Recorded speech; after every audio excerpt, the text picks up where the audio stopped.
What is up, guys? It is Bucky and welcome to your 8th C++ tutorial, and in this tutorial I want to talk to you guys about something called the if statement. Now the if statement is a way where we can have our program make very basic decisions. What we're going to be doing is we're going to be giving our computer program a test, and it's going to run that test. If the test is true, then it's going to run a certain bit of code.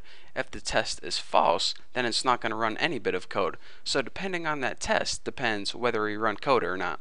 So it sounds confusing, but it's actually incredibly simple. So let me go ahead and I'll show you the syntax for if statement right now. The syntax to make an if statement is if. You just go ahead and type the word f and then go ahead and add parentheses. Now inside our parentheses is where we're going to be making our test. Now after those parentheses, go ahead and add curly braces. Now this is called the body of the if statement, and now here is where we write the code to run if the test is true. So let's go ahead and make a simple bit of code. Let's go ahead and just write like cout Bucky is awesome. So if our test is true, it's going to print out Bucky is awesome on the screen. If the test is false, it's not going to print out anything. So let's go ahead and let me talk to you guys about the different types of tests. The first test I want to show you guys is the greater than test, and this simply tests if one value is greater than another value. So if 5 is greater than 3, go ahead and run this code. So 5 is indeed greater than 3, so this is true. So whenever we build and run this, it's going to say Bucky is awesome. Pretty cool, huh? So now let's go ahead and make something like is 1 greater than 3? So it's going to test this. Is 1 greater than 3? Well, this is actually false. 1 is less than 3, so it's not going to run this bit of code. So go ahead, build and run this, and as you can see, it did not print out Bucky is awesome on the screen. How sad. So of course we have the greater than test. We obviously have the less than test. 1 less than 3. Well, now this is going to be true, so it's going to print out Bucky is awesome on the screen. So let's go ahead and run this, and indeed it prints out Bucky is awesome. So aside from greater than and less than, we also have these two tests, greater than or equals to. So whenever we tested whether 3 is greater than 3, this test is going to be false because 3 is not greater than 3. 3 is actually equal to 3. Well, if we want to test if 3 is greater than or equal to 3, we use greater than with the equal sign after it.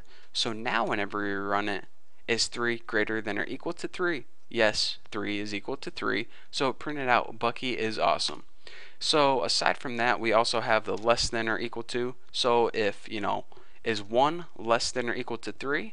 Yes, 1 is less than 3, so it's going to print out Bucky is awesome. So again, what I want to show you guys is that you have greater than, less than, greater than or equals to, and less than or equals to. So now those are called the relational operators. We also have 2 more tests that we can do, and these are called the equality operators. This is a really simple test. It tests whether one value is equal to another value or if one value is not equal to another value. So in order to do this, go ahead and write is 3 equal to 3. And you might be thinking, alright, why don't I just use one equal sign? Why didn't they make it that way?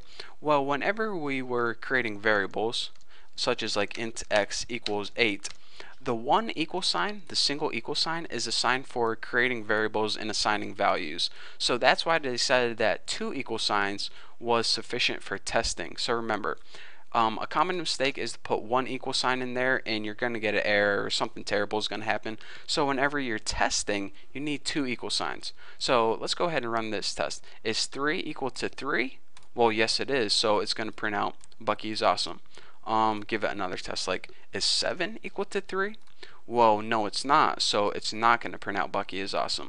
So that is one test. It's called the equal sign, or equal to test. And there's one more test I want to go over, and that's exclamation point equal sign. And this is the keyword for not equals to. So is 8 not equal to, or in other words, is 8 different than 8? Well, no, it's the same, so it's not going to print out everything. Is 10 different than 8? Well, yes it is, so that's going to be true, and it's going to print out Bucky is awesome. So that is all the tests that I have for you guys, and that's all the tests in C++. Again, to recap one last time: greater than, less than, greater than or equal to, less than or equal to, equal, and not equal. So now that we know all those tests, I probably should tell you guys this.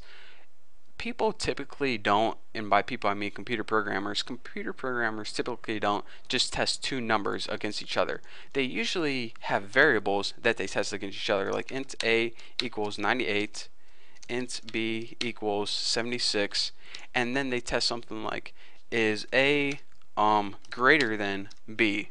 Well, if we go ahead and run this, 98 is indeed greater than 76, so of course that's true. It's going to print out Bucky is awesome.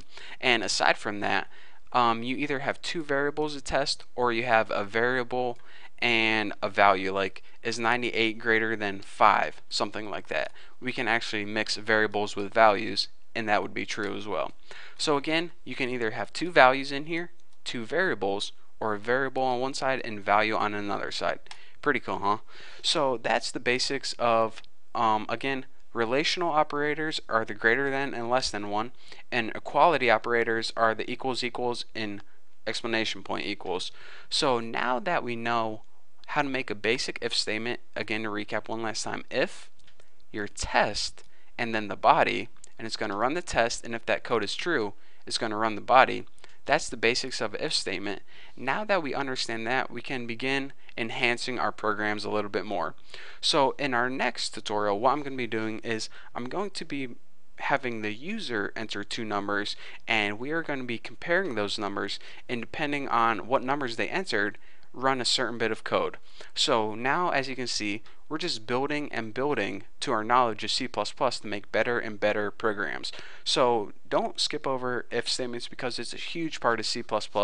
So for now, that's all I have for you guys. So thank you guys for watching. In the next tutorial, we're going to be building that calculator thingy, so it's going to be awesome. So thank you guys for watching. Don't forget to subscribe, and don't forget to check out my website.